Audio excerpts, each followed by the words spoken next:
Hi, this is Christy. This is my presentation on the state and federal forms required for a nonprofit organization. So the first thing I wanted to talk about today was the Articles of Incorporation that Minnesota requires. So there are a few things that needed to be included. Obviously, a fee. They require a fee for just about everything. The first thing that you must have is your name of corporation. So that is required. And the second thing is you must have an address. You cannot use a P.O. box. And typically that's the address of the incorporator that is included in there.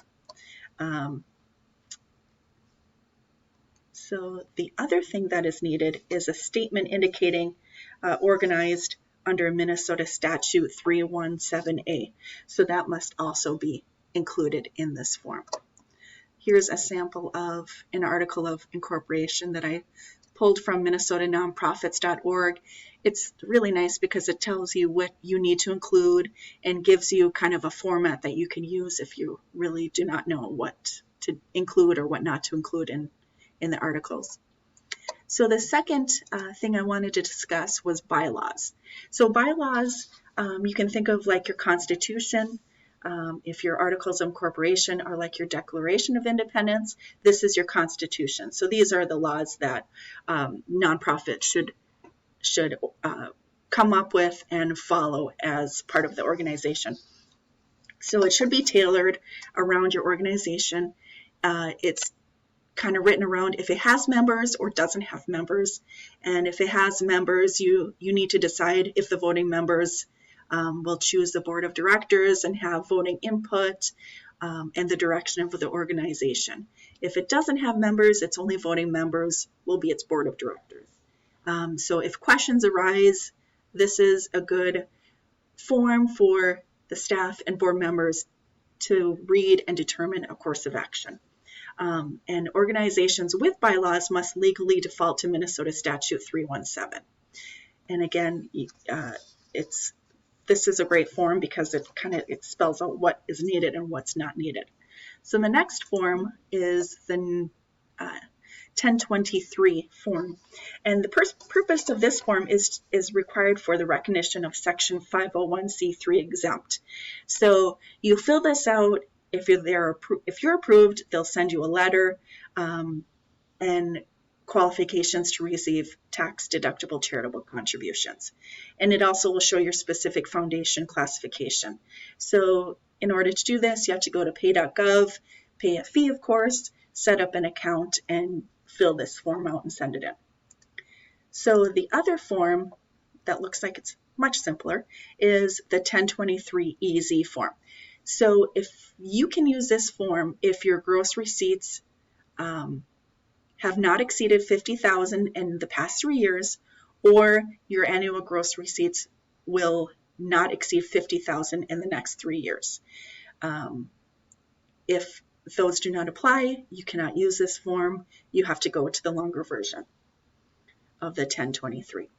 So the next form is 990.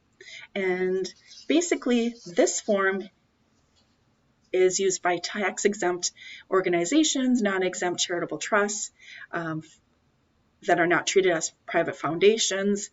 And this is a form that you can use if your gross receipts are going to be more than $200,000 and total assets of less than $500,000 at the end of the tax year. So the shorter version of this is the 990EZ.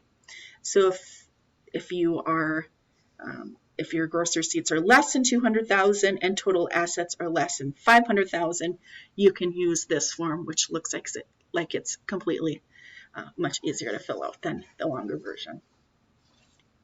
So I wanted to discuss what the advantages of starting a nonprofit compared to just doing some informal or even having a business set up for contributions. So the main thing is a tax-exempt status.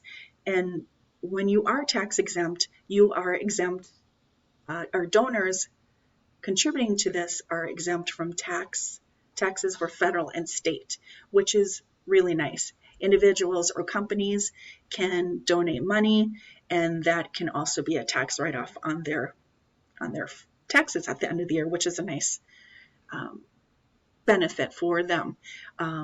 You are more eligible for public and private grants when you're tax exempt, and you're its own legal entity in separation from its founders.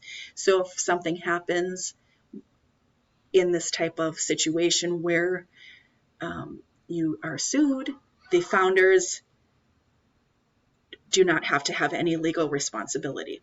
So the limited liability members, founders, directors, are not personally liable for the nonprofit's debts.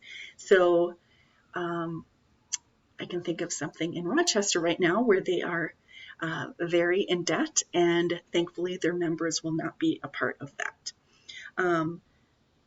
So the cost for incorporations, there is a cost, and sometimes that cost is a disadvantage.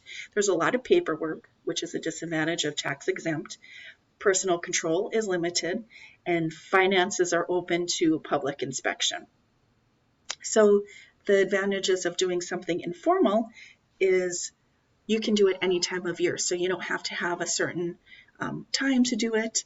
You can create it. This creates a sense of community where people come out and organize and recruit and raise money for a certain issue that's going on in your community. But some of the disadvantages is sometimes there's a fee taken out of that as well. And people that don't like to use cash, they like to use credit cards and things like that, that might not be as easily accessible for contributors because, like me, I don't carry cash, so it's not as easy to get money out of someone like me because I'm not always carrying cash. I have credit cards. And that concludes my presentation. Thank you.